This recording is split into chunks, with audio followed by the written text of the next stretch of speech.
It's the Locked On Podcast Network, your team every day. David Harrison here of the Locked On Washington Commanders podcast to share with you that U.S. Cellular has some great news, especially for you, the person listening to this podcast. Right now, you can get one line with unlimited data for just $29.99. So unlike other cell networks, you won't have to pay for lines you don't need just to get that good price. Get one line for $29.99 with unlimited data today. U.S. Cellular, built for us. Terms apply. Visit uscellular.com for details. We thought it was going to be a busy couple of days, and boy, oh boy, buckle up, fantasy heads. We have a spicy couple of episodes ready for you on the Locked On Fantasy Hockey podcast, starting with Tuesday's episodes. Trades, Taylor Hall on the move, news. What do you need to do with your fantasy squad in a few weeks for these fantasy drafts? Tap into Tuesday's episode and find out. Let's get right to it. You're Locked On Fantasy Hockey, your daily podcast on fantasy hockey. Part of the Locked On Podcast Network, your team every day.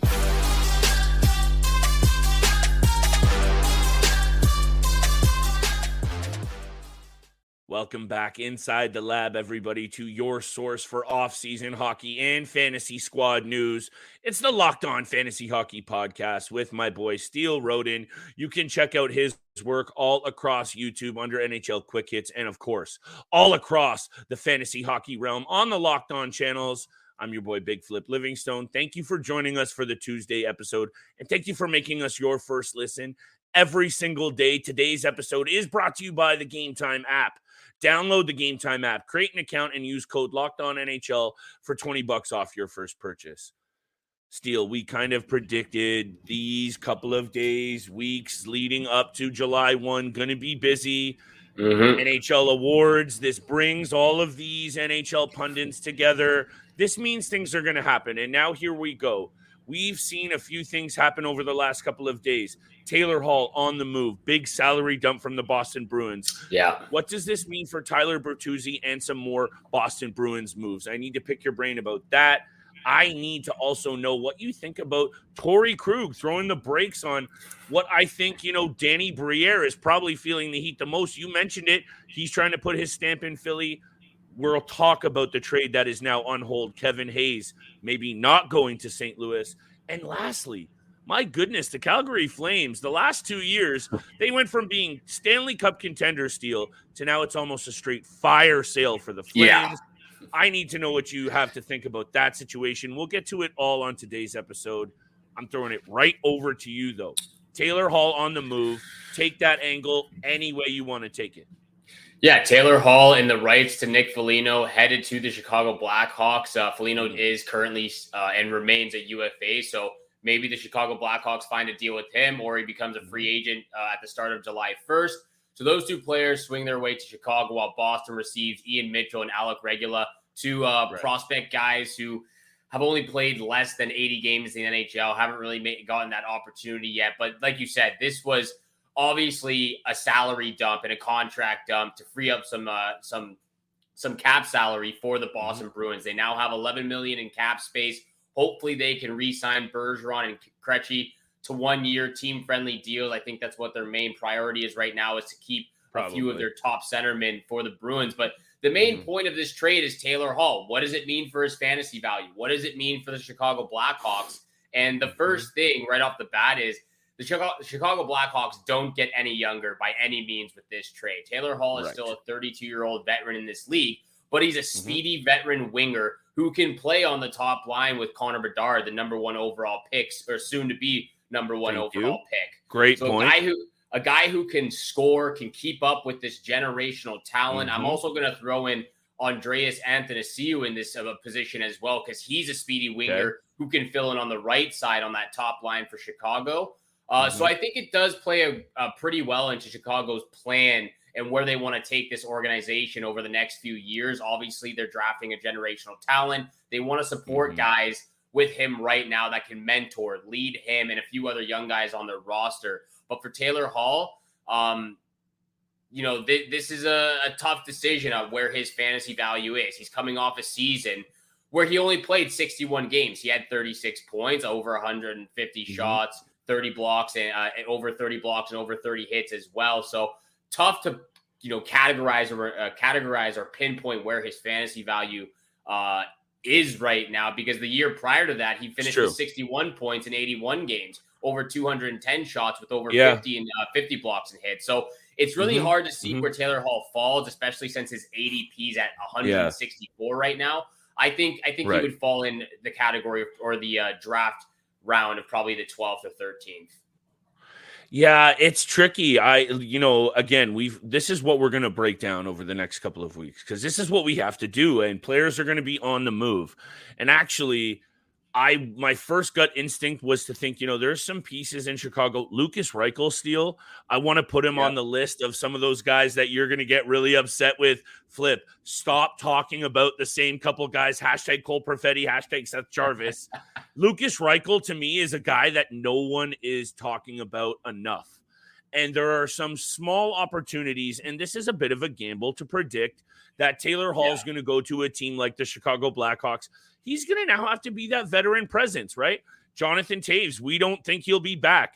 Kane is gone. He is going there for not just the reason of it makes sense for the Blackhawks roster.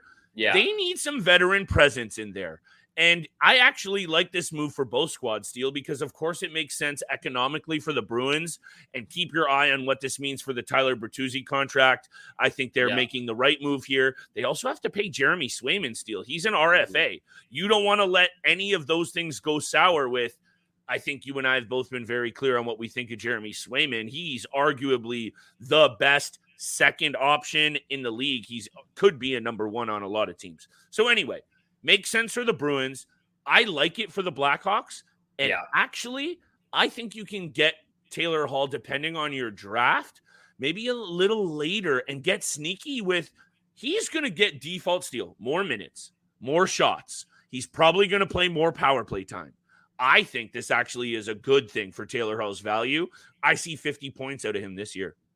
It's good for his fantasy value. I don't think he falls to those later rounds, though, because, his ADP is in the 14th round right now. Okay. I think people are going to realize that he's playing with Connor Bedard most likely in a generational That's the talent. Fact, yeah. Where do we think Connor Bedard is going to land with his point production? Is he a 60-point, 70-point player in his rookie season? It's possible that he does, and Taylor Hall's right beside him. So very good point, Steele. I think, 13th, 14th round, he'll probably remain. If you can get him in the 16th, that's kudos to you, because that's a sneaky draft pick.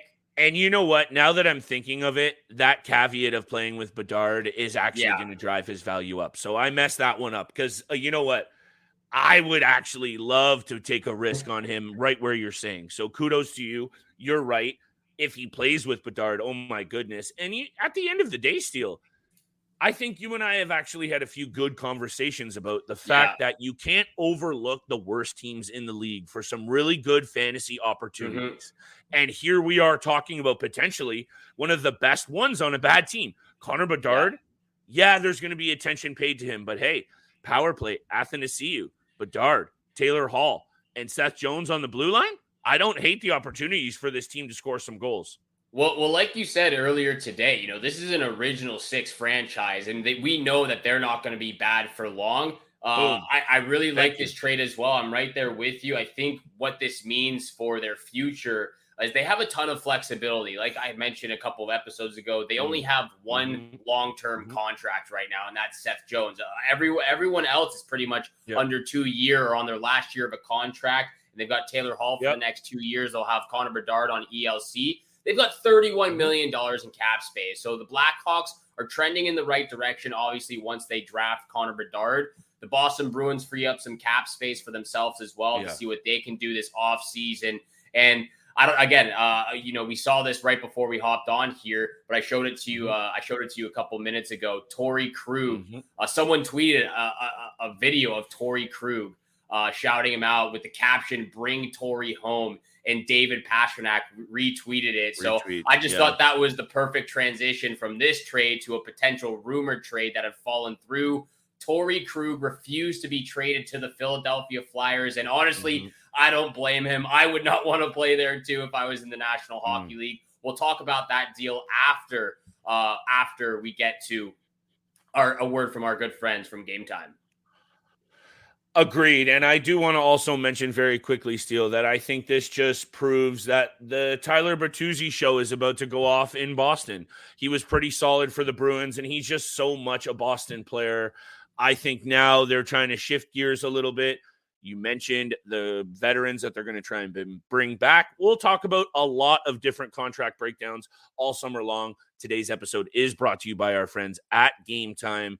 Download the Game Time app because buying tickets for your favorite events, it's not going to be a stressful situation with Game Time. You want to make sure you get the fastest and easiest ways for all of your sports, music, comedy, and theater events near you. And with killer deals on last-minute tickets and the best price guarantee, you can stop stressing over tickets and start getting hyped for all the fun you're going to have at your next event. Get images of your seat before you buy so you know exactly what to expect when you arrive with Game Time. Buy tickets in a matter of seconds. 2 taps and you're set. Steele is copping tickets all the time out west for the BC Lions games, but you can buy it for everything from basketball to baseball, concerts, comedy, theater, and more, all near you. You got to make sure you're checking out Game Time. Snag the tickets without the stress with Game Time. Download the app, create an account, use code LOCKEDONNHL for $20 off your first purchase. Terms apply. Again, make sure you head over to Game Time, download the app, create an account, and redeem code LOCKEDONNHL for $20 off. Download it today. Last minute tickets, lowest price guaranteed. There's no off season for the true NHL fan, and there are no off days for Locked On NHL. This offseason, Locked On NHL has you taken care of. In just 30 minutes every day, Locked On NHL will give you the latest on all the fireworks of the NHL offseason.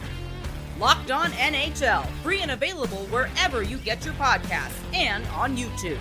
Locked On Podcast Network, your team every day. And thank you so much for making the Locked On Fantasy Hockey Podcast your first listen every single day. Make sure after today's show, be sure to check out Locked On's 2023 NHL Mock Draft Special. The local hosts of the Locked On NHL channel have made their picks, and hosts Gil Martin and Hadi Kalakash break down every selection over a 3-day mock draft event. Find the episodes on Locked On NHL and on their YouTube channel, wherever you get your favorite podcast. And thank you so much for tuning in to the Locked On Fantasy Hockey Podcast every single day. We appreciate all the love and support out there. And who might need some support right now is Torey Krug. He's been going through the spin cycle, it seems like, recently.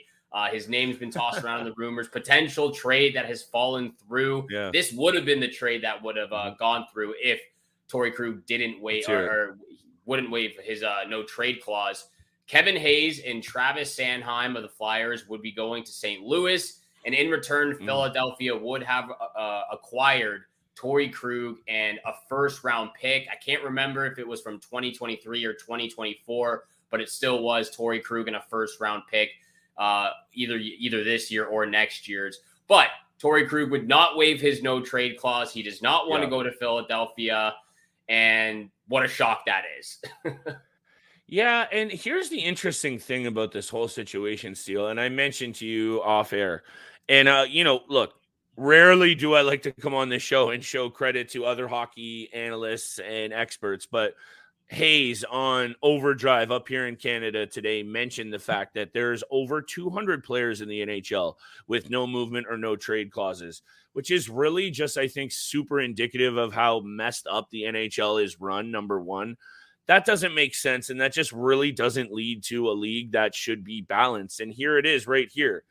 Danny Briere trying to do the right thing, come in, shake things up, finally make things happen for the Philadelphia Flyers after a bunch of years of disappointing seasons in a really important market, Steele. And we're not here to talk about the overall NHL business. We're here to talk about fantasy.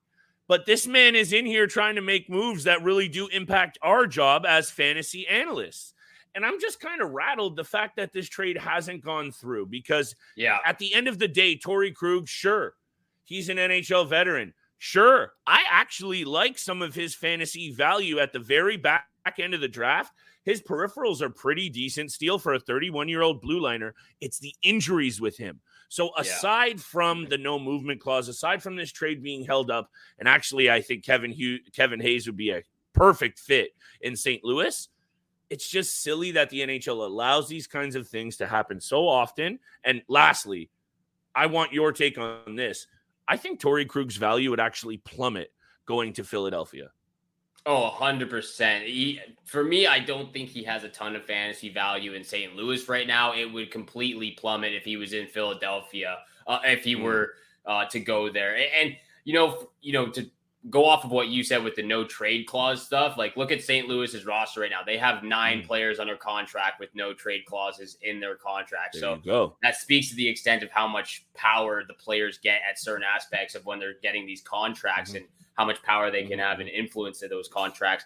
I think Kevin Hayes, St. Louis and Philadelphia is still trying to get a deal done. I just don't think Travis Sanheim and Torey Krug will be a part of it. It looks like Kevin Hayes will be going to St. Louis just without those 2 players involved in it. Speaking of Torey Krug, though, for me personally, I think his career really took a dive when he left Boston and decided to sign that deal with the St. Louis Blues. I think the Blues even realize now that they signed him to a very bad contract, 7 years, $45.5 million contract. He still has 4 years left, and they're trying to ship him out because, like you said, he's missing too many games. He's injury prone the last 3 to 4 years.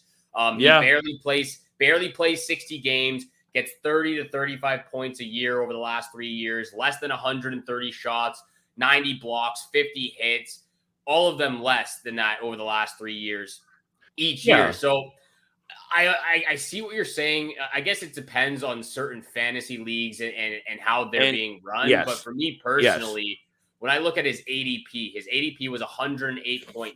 That's just way too high. He didn't even finish in the top 300 of fantasy points this past year. Again, that's due to a lot of the injuries that he has. But for me personally, of course, I'm fading Torey Krug. If he's one of your last picks, so be it. But there's probably a few better options out there. There is. I just don't know if I'm here for the whole take on, like you're saying, 130 shots from a blue liner. That's still pretty solid given his age. 87 blocks. That's still pretty solid. I think what I'm most concerned and where I vibe with you and agree the wholeheartedly is now those couple of serious injuries. And he seems to come in and play a couple of great games and then get hurt again.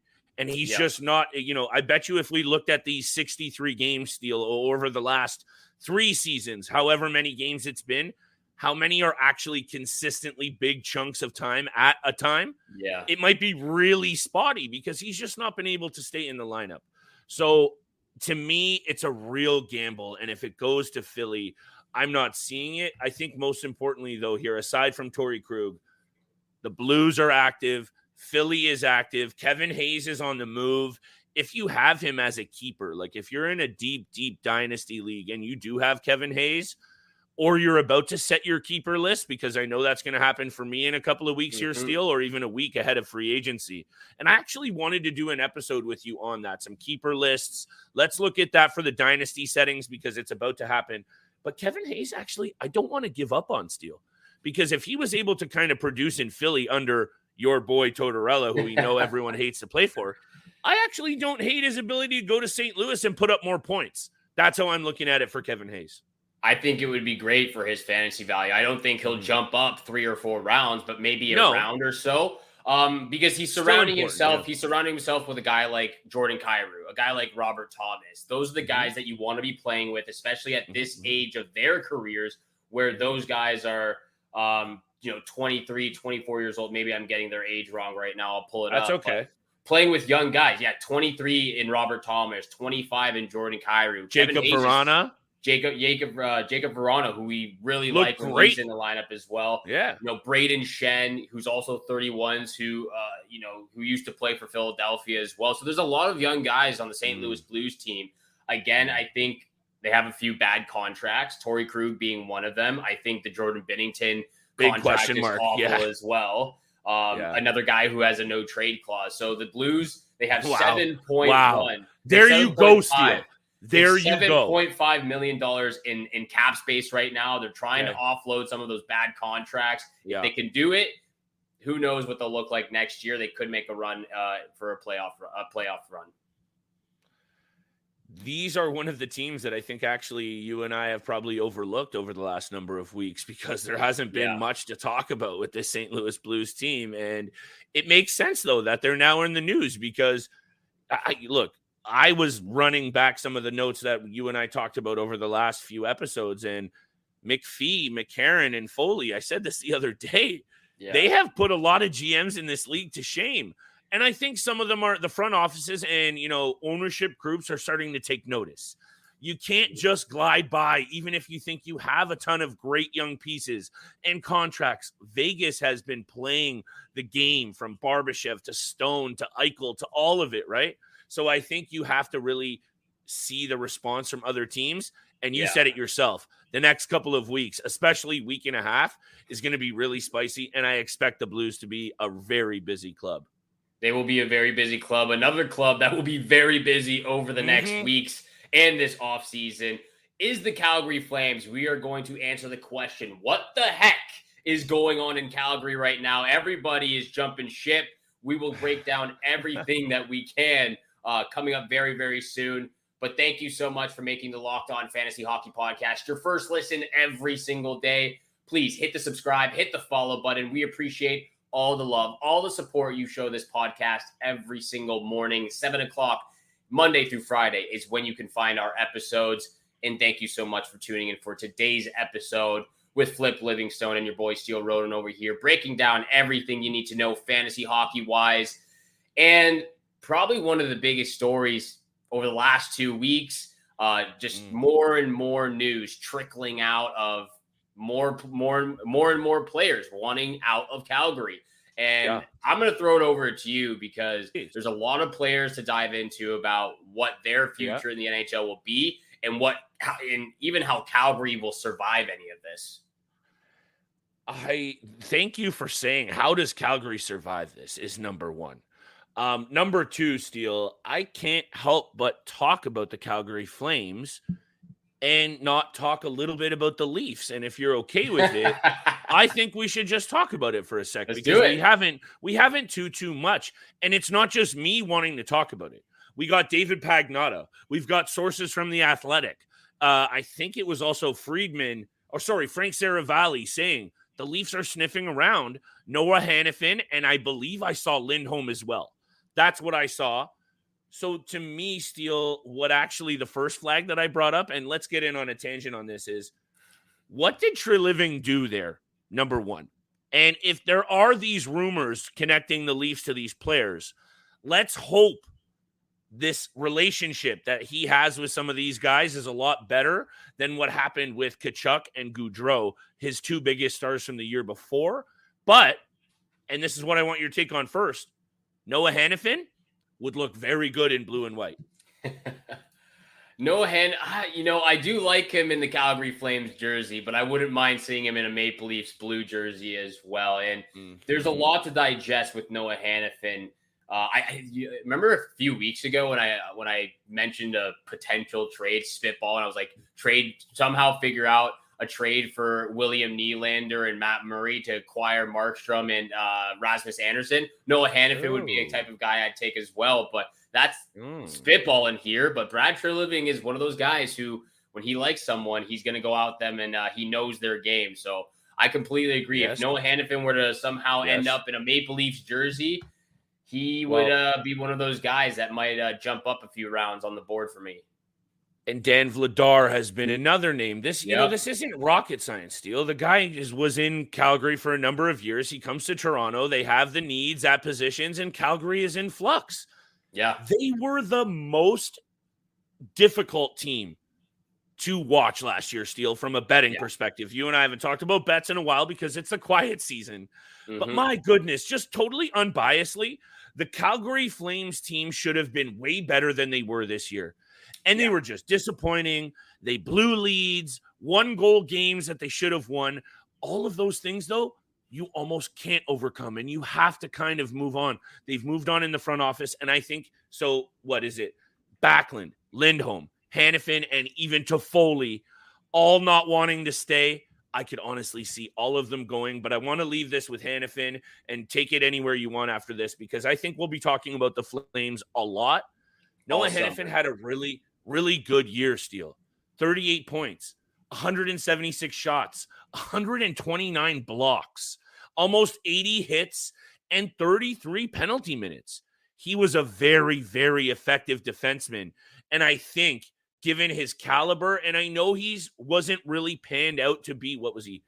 Was he third overall, fourth, fifth overall draft pick? I know he developed slowly and maybe didn't pan out to be the rocket stud on the blue line everyone expected. 6'3", 210 pounds. He has all the tools to still be that, and he's only 26 years old. I would love him in blue and white as a fantasy GM and as a fan of the Leafs. And you can't even, put blame on him for the production he had this year. He lost Johnny Gaudreau. He lost Matthew Tkachuk. He was without two superstars that he's played with for the last few years, or pretty much his entire career so far. And think about the year prior. He put up 48 points in 81 games. That's a pretty decent year for a 25-year-old for the Calgary Flames. I think you hit it right on the nail. There's a lot to be said. I think the biggest news that was really just defeating for a lot of Calgary Flames fans was hearing Tyler Toffoli wanting to leave or not wanting 100%. To re-sign, especially after his 100. Exit interview after the season was over. He praised Calgary, loving the community. And then for that news to drop a couple of weeks later was very tough to hear. But from what I'm looking at this from many, many standpoints, but I'm going back 2 years for this. And the Edmonton Oilers accomplished everything they sought out for when they defeated Calgary in the second round of the playoffs 2 years ago in 5 games. They have accomplished everything. They wanted to watch as Calgary burned down from the inside, and they did exactly that. Flames lose Gaudreau to free agency. They trade away a superstar player in Matthew Tkachuk because he was walking anyways. And then we saw over the last year, team chemistry and overall just their luck just starts to fade, starts to crumble. They miss the playoffs. They fire their head coach, their GM, and the organization part ways. And now 4 more crucial players don't want to re-sign in Calgary. I think, it's becoming a little bit of a trend this year of players not wanting to sign long-term in Canada.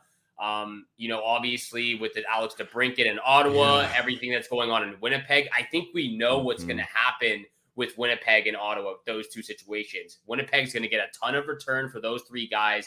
Ottawa's going to get a ton of return for a guy like DeBrincat.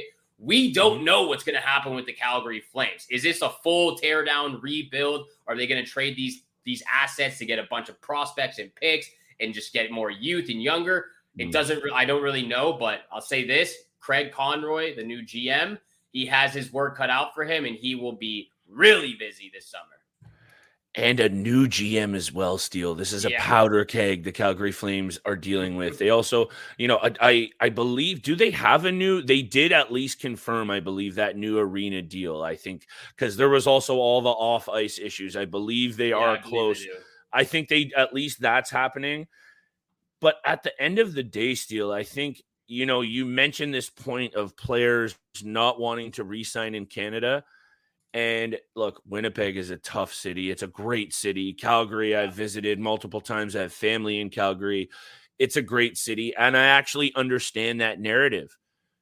But I think what's most important, and I'm not going to try to compare living into Las Vegas to living in Winnipeg or Calgary. I'm not going to do that. But when you talk about the setup for winning and the commitment to the level of excellence that it takes to win a Stanley Cup, and it's easy to now say because Vegas is going to have a banner hanging in the rafter, but that's a non-traditional market as well. And it's not Winnipeg. It's 148 degrees in Las Vegas sometimes, Steele. You've been there, right? It's not exactly a big attraction as well. What comes down to it is the roster, the coaching staff, and the ability to win. Because also look at the lineup. What is it? 26 out of 29 guys in that lineup were Canadians. So it comes down to the lineup and the roster makeup. And right now, Winnipeg and Calgary in big trouble. And if I'm a fantasy GM, I'm being very careful of investing in any pieces on those squads that are not the top couple. Completely agree. You got to keep your eye on everything that's happening. Head this on a summer swivel, and baby. off-season. Head is on a swivel. Trades, contracts, the draft. It's all coming up starting this weekend. And we'll break down everything you need to know with your fantasy hockey leagues and fantasy hockey teams.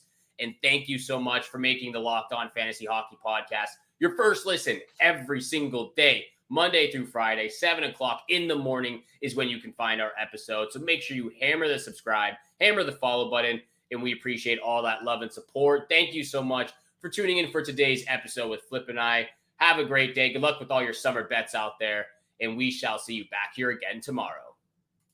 Peace.